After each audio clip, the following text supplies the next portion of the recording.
Hey guys, welcome back to Comic Book Corner Classic. That's right, guys, the channel where we review all classic comic books from the year 1999 and older. Today's classic review is going to be Web of Spider-Man issue number 1. If you guys saw my comic book haul on my other channel, Comic Book Corner, you would have seen that I just recently purchased issue number 1 of Web of Spider-Man, and then I also got issue number 7 of Web of Spider-Man. And it looks like I'll probably be grabbing a lot more of these titles because at my comic book store they have a whole run of them and they're like $2 a piece. So you're going to probably see a lot of old Spider-Man classic reviews on this channel because most of my collection, older collection, is Spider-Man comics, and then of course I do have a whole bunch of other older comics, but you'll see a lot of classic Spider-Man reviews on here, and I'm sure no one will have an objection to that because I think everyone is a fan of Spider-Man and has read a Spider-Man book in the past. So with that being said, we're going to start off with the review or walkthrough of Web of Spider-Man issue number 1. This issue, folks, is a classic issue. This just starts a new series in the Spider-Man titles back in the day where they had Amazing Spider-Man, Peter Parker Spectacular Spider-Man, and then they would make this particular book. This book itself was the later of the three, and then later it was ended later, I think, in the 90s, I think, or in the 2000s. But nevertheless, it started off fantastic. The issue has to deal with the black symbiote suit. Great cover here. The drawing is, it kind of has like this old feel to it. It's really, I can't really describe it, but it's kind of like, it really is a symbolic cover because I think when you see this, you think of Black Spider-Man, and it's really, really cool. But this book was made in 1985, and our writer was Louis Simonson, and the penciler back then was Greg. I can't even say this guy's name, Rokeek. I don't know who he was. But going back in the day, this issue was probably worth about, going back, you could get it for 65 cents, and now I think the value is not too high on this, but it's worth about $20 in mint condition. But nevertheless, the story is really, really good. This takes place basically after we can see Peter, he's going to reach in for his blue and white outfit. And what happens in this issue is that the symbiote escapes the Baxter building because in Amazing Spider-Man, I think it's in the issues, I'm not exactly sure, it's like in the issues 260s or somewhere around there.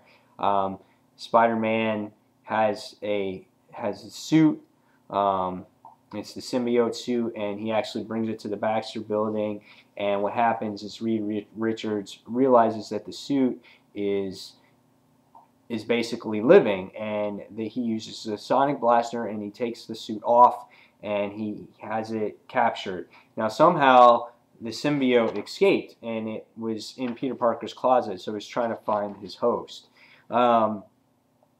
And the book does a good job describing what has happened in Amazing Spider-Man here, what you know, the events that took place, but they didn't tell you what issue it did take place in, which was kind of, usually back then they were really good about describing what issues, you know, certain events took place.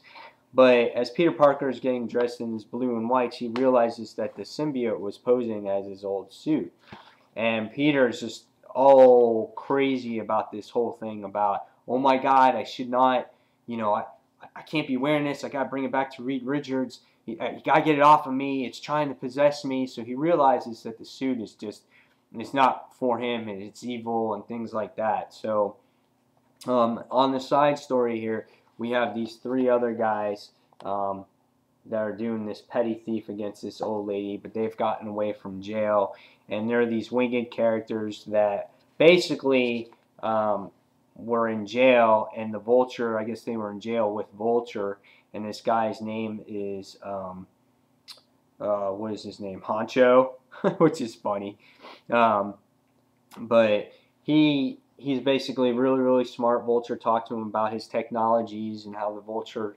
technology works and things like that. So when they got out of jail, him and his little cronies created this technology, and they set off to do bank robberies and other things. And of course, they want to go after Spider-Man.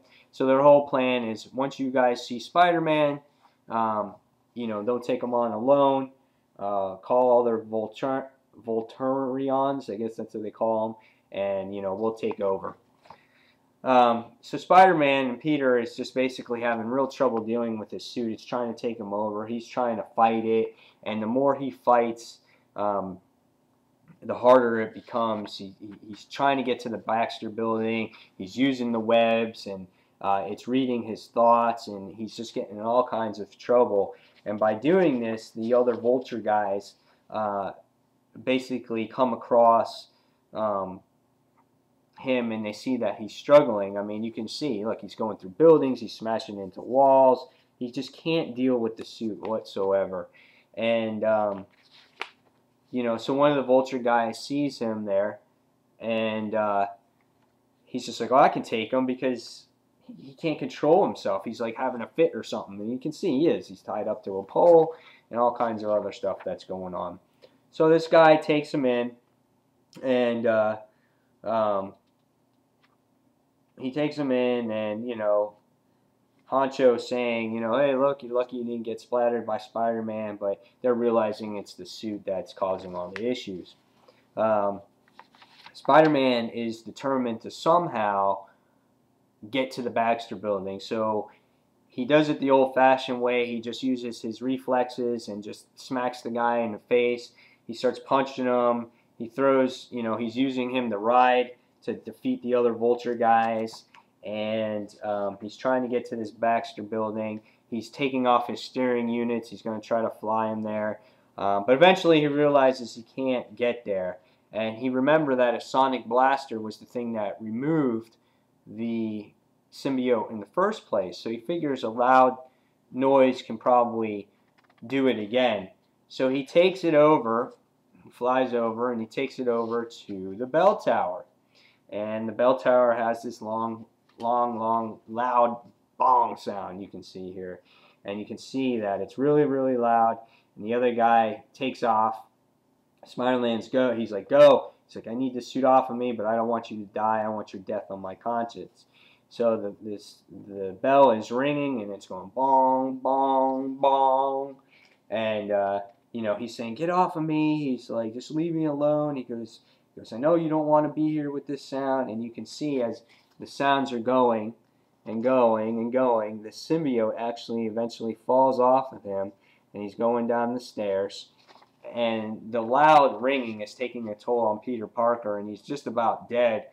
And what happens is, the book does a good job about describing what the symbiote is about, how in its alien planet, all it cared about was having a host, and it didn't feel.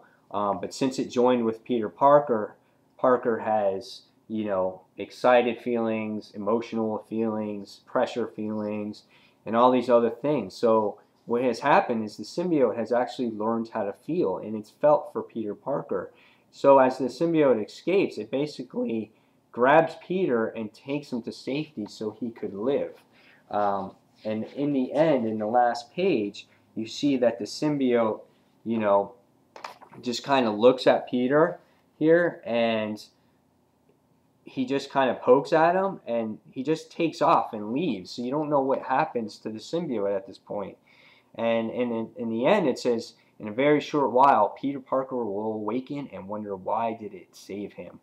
And you can see Peter's lying there in his tighty whities, and again, the symbiote just disappears. And it just says Finn, and that's the end of the issue. As we all know, later on, the symbiote does join back with Peter, and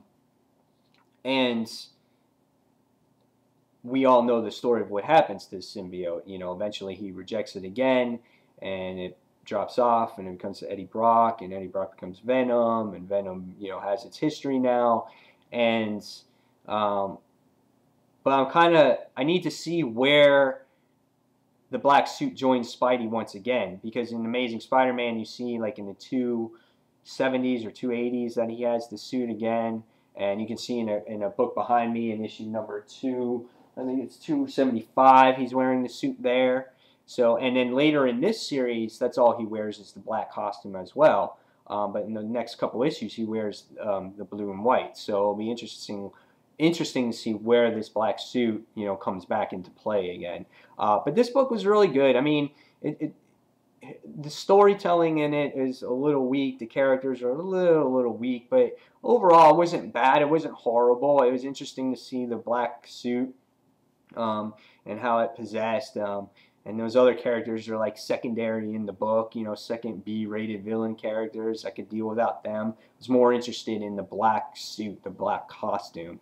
But this is a really, really good book, and it's not an easy one to find. I've been collecting Spider-Man comics for a long, long, long time, and this is the first time in a very long time that I've seen this issue available. So besides getting it on eBay, but I tend not to buy things on eBay. I usually like to see my comic book store, and I got a good deal on this book, and it's in decent shape. It's probably like a 7.0 on the scale, but really, really good, guys. If you can get your hands on this one, go ahead. It's definitely a great issue to add to your collection, and it is one of those classic Spider-Man stories. So definitely. So that's my review and walkthrough of Web of Spider-Man issue 1, and I hope you guys enjoyed it. And as always, thank you for watching Comic Book Corner Classic, and also take a look at my other channel if you're not familiar with it, and that's Comic Book Corner. So take care, guys. Thanks for watching. Bye.